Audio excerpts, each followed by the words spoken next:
Election regulations in Brazil forbid sitting presidents, governors, and mayors from creating or enhancing social policies in electoral years.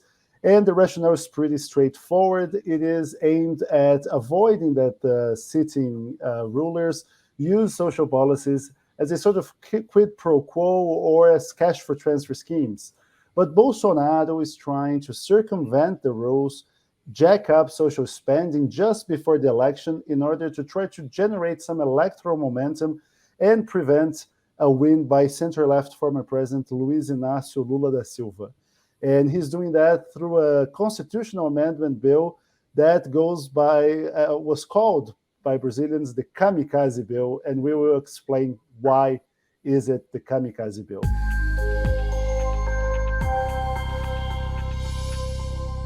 My name is Gustavo Ribeiro. I'm the editor-in-chief of the Brazilian Report, and today I'm joined by Cedê Silva, our Brasília correspondent. Cedê, how are you doing, man? I'm great. Thank you for having me, Gustavo. So, Cedê, what is the Kamikaze bill, and why is it called the Kamikaze bill? The Kamikaze bill was reportedly nicknamed that way by staff at the Ministry of Economics, but never openly with that nickname, because it creates over 40 billion reais in extra spending, valid only for this year only. It is a last-ditch attempt to create electoral momentum or to reverse some economic effects, especially for the poorer side of the population. And thus it was nicknamed that way because as a kamikaze fighter, it is that last ditch attempt, that last resort to try to reverse and win the battle. The kamikaze bill is a thing that is very typically Brazilian because it is a temporary constitutional amendment. So we are amending the constitution, but only for this year. And it's authorizing those extra spending, even though it's an electoral year, hence the need for it to be an electoral amendment because the Constitution forbids, as you said, extra spending at this time close to the election. It is going to increase in 50% the Auxílio Brasil, which is Bolsonaro's substitute for the Bolsa Família. And it also creates some extra spending for a few categories, such as truckers, as we have shown in the Brazilian report. The Bolsonaro administration is always panders to truckers, is also very concerned with truckers, so they're getting a cash stipend as well. The Kamikaze bill...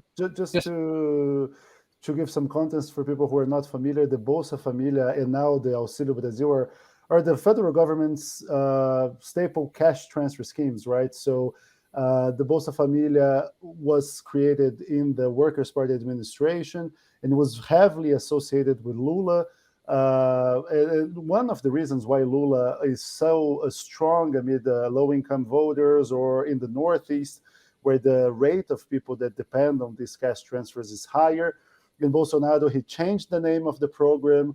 He's changing the cards, the debit cards that are used for the payments, all in order to give a new brand and try to put his name on this sort of cash transfers. I'm sorry, please go ahead. Yeah. A good thing you mentioned that. Recently, a Bolsonarista congressman, Coronel Crisóstomo, he was mocked as if he were in kindergarten because he mistakenly said in a Freudian slip, he said the Bolsa Família, and then the Petistas, Workers' Party Congress people, they mocked him. Wow, isn't the name Auxílio Brasil now? And he said, oh yeah, I mean Auxílio Brasil, not Bolsa Família. And the Congress people were literally chanting Bolsa Família, Bolsa Família, like it was a kindergarten scheme, because precisely what the Bolsonaro administration wants is to claim for itself what is Lula's flagship social program, which is internationally respected and is in fact originally a liberal idea. There were liberal economists in the 70s that proposed direct cash transfers to the poor. And in fact, President Richard Nixon considered such a Bolsa Família program back in the 70s, but it didn't go forward. So what the Kamikaze bill does is to increase spending for that Auxílio Brasil program and also for a few other categories. It is a little over 40 billion reais, so it's a pretty hefty sum. And in the Senate, this bill almost didn't encounter any opposition. There was only one senator, Senator José Serra, who voted against the bill. And so the opposition is in a tough situation here, Gustavo, because they don't want to be seen as opposed to extra cash transfers for the poor, especially with inflation, especially with the dire economic situation in Brazil and in an electoral year. So they don't want to be seen as the people that, so we are opposed to social spending now. At the same time, they also don't want Bolsonaro to have an easy victory. So what you're seeing now in the House, we are recording this late Tuesday afternoon, but what we're seeing now in the House is that there is not enough quorum for Speaker Arthur Lira to risk placing the bill to a vote. Last Thursday, the Kamikaze bill was set for a floor vote in the House. There were a little over 400 Congress people present, and Speaker Arthur Lira did not risk a vote because he thought the quorum was too low. And he thought, well, maybe I can lose. Maybe the bill can be disapproved in the Senate. And now, and also because as a constitutional amendment, it needs a super majority, right? 60% majority in order to pass. Otherwise, it gets squashed in Congress.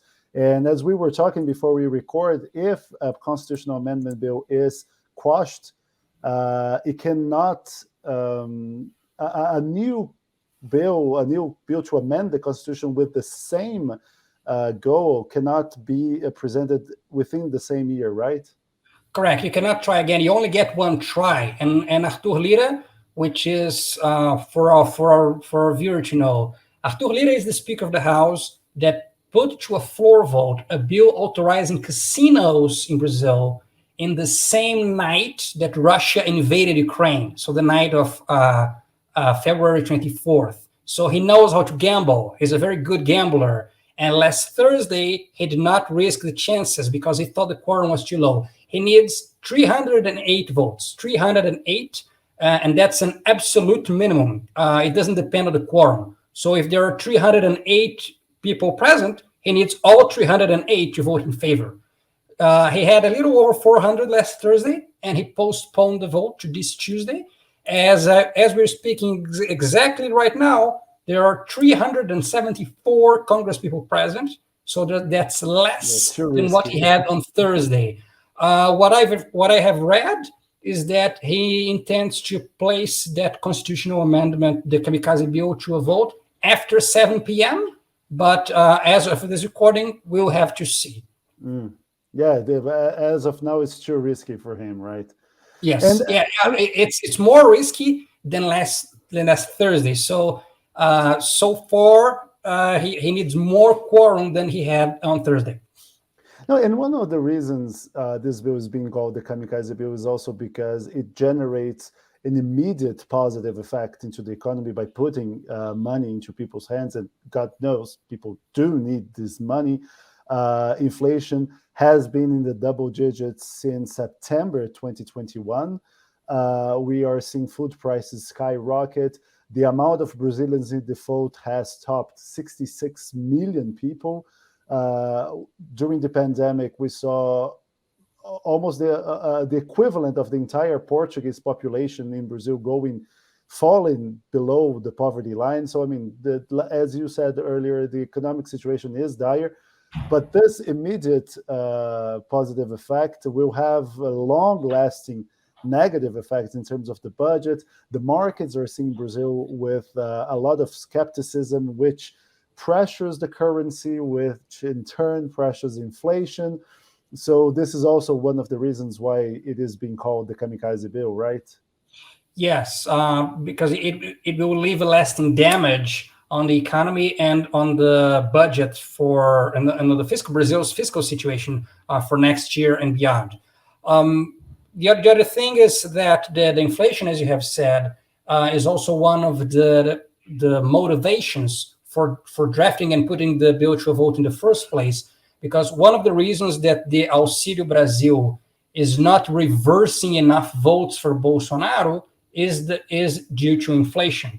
So Auxílio Brasil currently has, even without the Kamikaze bill, Auxílio Brasil currently has an average value that is greater than Bolsa Família. However, because of inflation, this larger cash stipend is sometimes buys less than what Bolsa Família used to buy on previous years, because the price of rice, beans, food, diesel, fuel, everything is more expensive now. So the Auxílio Brasil is being corroded or eaten away by inflation.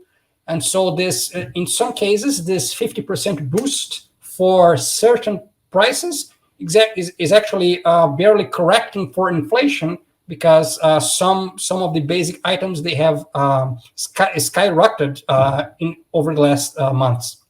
No, and it's interesting you mentioned, because we published a couple of weeks ago in the Brazilian Report a study by think tank Fundação Getúlio Vargas, in which economists say that 70% of people which are beneficiaries of the Auxílio Brasil, they're either using that money to pay debt they have contracted in this past couple of years, or they're saving money because they believe that the economy is going to tank in the short term. So due to the uncertainty, they're not going to buy, and consumption in Brazil is the backbone of the economy, right?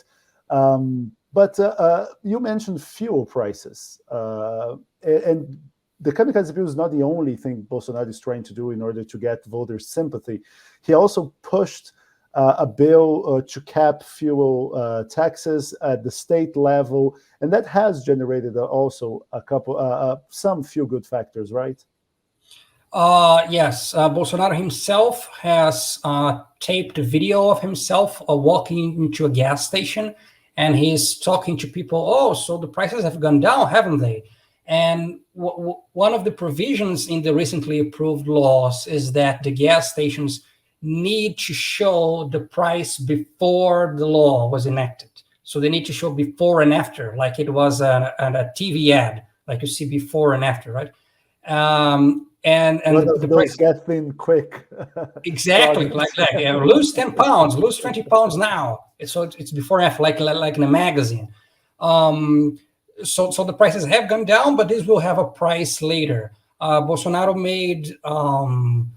made savings with people, with other people's purses, because the federal the tax cap was approved federally here in Brasília, but the fuel taxes, they mostly go to state governments. So state governments are not getting the revenue they would get from these fuel taxes, and this price is going to be charged later. One of Bolsonaro's predecessors, Dilma Rousseff, also did the same thing, not with the state taxes, but by mandating Petrobras not to raise the fuel prices. But when the fuel prices are not adjusted, you're going to pay for this later. So the bill always comes. Yes, no, and God knows, we have published a chart in the Brazilian Report which shows economic expectations and presidential popularity, and the curves follow the same pattern, right? When people are more optimistic about the economy, presidents tend to get more popular, and vice versa, even if the merit for economic bonanza is not entirely on the governments, or the fault for an economic crisis is not entirely on the government as well. But today, at the beginning of the year, we saw the Bolsonaro camp very confident that the president's social policies would turn around the race, and even though Lula was polling far better, that it would be only a matter of time before Bolsonaro would tie and even pass Lula in the polls. But then the war in Ukraine happened. We see a global inflation crisis, and as you mentioned, it has corroded people's purchasing power and the perception around the economy. Now, with this Kamikaze bill, do you see in Brasília a sort of renewed optimism among the president's allies? I don't think so. I think they were going to use that in the electoral campaign officially when it starts. So you're going to see videos and ads of a strong Bolsonaro, he crushed the fuel prices and he did this and he did that, and they're going to try that. But I don't see any concrete reasons for optimism on the part of Bolsonaro campaign for at least two reasons. The first is that the Bolsonaro went better in the polls at the beginning of the year because Sergio Moro gave up the race. Sergio Moro was out of the race, and most of, or no, almost all of the votes that Sergio Moro was getting went to Bolsonaro. This gave Bolsonaro a very short, very quick boost on the polls, and this left Bolsonaro supporters confident. But it was actually it was not a true growth. It was just Moro supporters going back to Bolsonaro, in my understanding. And the second Moro, is that, just for a piece of context, is the former federal judge who convicted Lula of corruption and money laundering, and actually helped Lula to be arrested and excluded from the 2018 race, in which was won by Bolsonaro. Then he joined the cabinet as a justice minister. Then he fell out with Bolsonaro. We also saw his convictions being quashed due to procedural issues. And now he has been out of the race without political support. And Lula is leading the race. And some polls even give him a possible first round win, right? Yeah, thank you for clarifying that. So Sergio Moro is former judge, former justice minister, and now Tuesday he finally announced what he's running for. He's running for the Senate in Paraná after a failed presidential attempt and changing political parties too. And the second thing that does not give optimism to the Bolsonaro campaign is inflation and the dire economic situation. So these extra benefits, these extra cash benefits, they're mostly going to be corroded by the inflation that's already going on. And this is one of the reasons why the extra cash stipends don't change or don't sway voters' minds. And I would add a third thing, Gustavo, is that we are seeing Brazil becoming more similar to the United States in terms of polarization. And this means that people decide their vote ahead of time or further ahead of time. And from what we see in the polls, these are the polls in the these are the polls that people are deciding their vote further ahead of time than in any other previous presidential election. So people have already made up their mind. More people have already made up their mind before the election than in any previous election. So people have made up their mind about Lula or Bolsonaro. And so the election is further polarized, and many people that have decided to vote for Lula, it is very unlikely that they will change their minds. Very similar to what happens in the United States, where you have Republicans and Democrats. They are going to vote their party absolutely no matter what. And there are some candidates have even boasted about that. And I believe that the same applies a lot in Brazil. When Donald Trump, for instance, said that he could kill someone on Wall Street or on the 50th Avenue, and nobody would change their minds. And I think that a very similar thing is happening in Brazil, at least when it comes to the presidential race. And people are especially because this is the first time that we have the incumbent going against the former president, right? So yes. It's not like anyone is unknown. We know what we get with either Bolsonaro or Lula. Yes, that's very important. This is the first Brazilian election with two presidents. You have the current president and a former president. This is the first time since '89, since the new republic, that this has happened. So they're very strong contenders because this is the first election with two presidents. Cedê, thank you very much for explaining all this. This is very complicated. You made it very clear. And I know you're going to be following the works in the House. So for anyone who wants to know what is going on with the Kamikaze bill, you can read Cedê in these upcoming days on the Brazilian report, Brazilian.report. I also want to ask you to subscribe to our website. We have a subscription-based business model, so your subscription will fuel our journalism and allow us to do this YouTube videos, podcasts, newsletters, special reports. If you are already a subscriber, please go to Buy Me a Coffee and you can donate a cup of coffee to one of our journalists, up to 1 to 5 coffees. If you become a member, and you can have special perks like exclusive newsletters, behind the scenes content. You can see how the sausage is made. And so go to buymeacoffee.com/Brazilian Report. Cedê, thank you very much, and hope to see you soon to discuss more about the ins and outs of Brazilian politics. Thank you. See you next time. Bye-bye.